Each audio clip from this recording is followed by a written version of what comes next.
Lea, mayroon ba ditong mga sangkot sa iligal na droga? Magandang tanghali sa iyo aga mula July 1, 2022 nga hanggang January 10, 2024. Nasa 3,998 ng kaso ng mga pulis ang naresolba na ng PNP.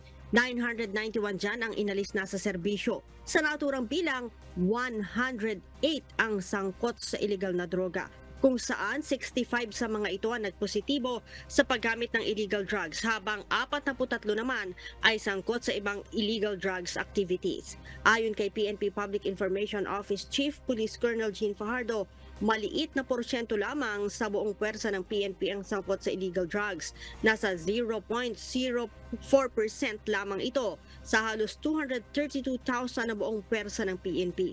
Gayunman aga, hindi aniya nagpapabaya ang pamunuan ng PNP sa pagdidisiplina sa kanilang hanay.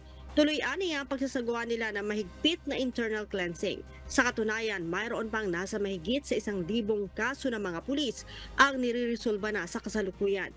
Kaya naman aga may babala ang PNP sa mga tiwaling pulis. Wala silang puwang sa organisasyon at hindi sila mangingiming alisin ang mga ito sa serbisyo. Balik sa iyo aga. Maraming salamat, Lea Ilagan.